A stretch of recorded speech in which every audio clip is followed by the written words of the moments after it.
வணக்கம் தனுசு ராசி நண்பர்களே.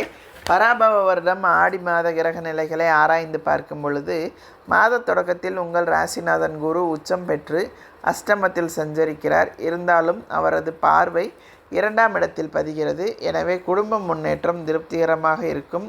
குறை சொல்லியவர்களே உங்களை பாராட்டுவார்கள். இழந்த வாய்ப்புகளை மீண்டும் பெறுவீர்கள். இருப்பினும் எதிர்பாராத விதத்தில் ஒரு சில சமயங்களில் மனக்கசப்பு தரும் சம்பவங்கள் நடைபெறலாம். பிறருக்கு பொறுப்பு சொல்வதை தவிர்ப்பது நல்லது. ஆரோக்கியத்தில் கவனம் தேவை. குரு வழிபாட்டை முறையாக செய்வதன் மூலம் நன்மைகள் கிடைக்கும். ஆடி 15ஆம் தேதி, அதாவது 31/7/2026 அன்று கடக ராசிக்கு புதன் செல்கிறார்.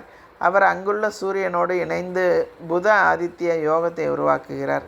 அவரோடு உச்ச குருவும் இணைவதால் நல்ல பலன்கள் இல்லம் வந்து சேரும். அரசியல் மற்றும் பொதுநலத்தில் இருப்பவர்களுக்கு நல்ல பொறுப்புகள் கிடைக்கும். உங்கள் ராசிக்கு 7, 10 ஆகிய இடங்களுக்கு அதிபதியானவர் புதன். அவர் அஷ்டமத்திற்கு வரும்போது மறைந்த புதனால் நிறைந்த தனலாபம் கிடைக்கும். எனவே பொருளாதார நிறைவு ஏற்படும் என்றாலும் மன அமைதி குறையும். இடமாற்றம், வீடு மாற்றம் எளிதில் கிடைக்கும். தொழிலில் புதிய பங்குதாரர்கள் வந்து இணையலாம். விலை உயர்ந்த பொருட்களை வாங்குவதில் கவனம் செலுத்துவீர்கள். குடும்ப உறுப்பினர்கள் பெயரில் அசையா சொத்துக்கள் வாங்கும் யோகம் உண்டு. வியாபாரத்தில் உழைப்பிற்கேற்ற பலன் கிடைக்கும். புதிய திருப்பங்கள் பலவும் ஏற்படும் நேரம் இது. அதே போல் ஆடி 16ஆம் தேதி 1/8/2026 அன்று மிதுன ராசிக்கு செவ்வாய் செல்கிறார். உங்கள் ராசிக்கு 5, 12 ஆகிய இடங்களுக்கு அதிபதியானவர் செவ்வாய். அவர் 7ஆம் இடத்தில் சஞ்சரிக்கும் பொழுது பிள்ளைகளின் எதிர்கால நலன் குறித்து எடுத்த முயற்சிகள் வெற்றி பெறும். குறிப்பாக அவர்களின் மேற்படிப்பு சம்பந்தமாக, உத்தியோகம் சம்பந்தமாக நீங்கள் எடுத்து வந்த புதிய முயற்சிகளில் வெற்றி கிடைக்கும். இடமாற்றங்கள், வீடு மாற்றங்கள் எதிர்பார்த்தபடி அமையும்.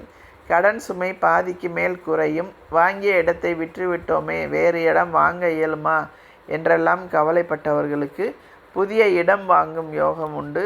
சகோதரர்களின் இல்லங்களில் நடைபெறும் திருமணத்தை முன்னின்று நடத்தி வைப்பீர்கள். பாக பிரிவினைகள் சுமூகமாக முடியும் நேரம் இது. ஆடி 17ஆம் தேதி 2/8/2026 அன்று கன்னி ராசிக்கு செல்லும் சுக்கிரன் அங்கு நீச்சம் பெறுகிறார். உங்கள் ராசிநாதன் குருவிற்கு சுக்கிரன் பகை கிரகமாவார். எனவே அவர் நீச்சம் பெறுவது நன்மைதான். இந்த காலத்தில் உத்தியோகத்தில் ஊதிய உயர்வு உண்டு. தக்க விதத்தில் வெளிநாட்டு யோகமும் வரலாம். பொது வாழ்வில் ஏற்பட்ட வீண் பழிகள் அகலும். புதிய பொறுப்புகளுக்கு மாற்றப்படுவீர்கள். அதிகார அந்தஸ்து கிடைக்கும். ஆதாயம் தரும் தகவல் அதிகம் வருகின்ற நேரம் இது. எந்த காரியத்தையும்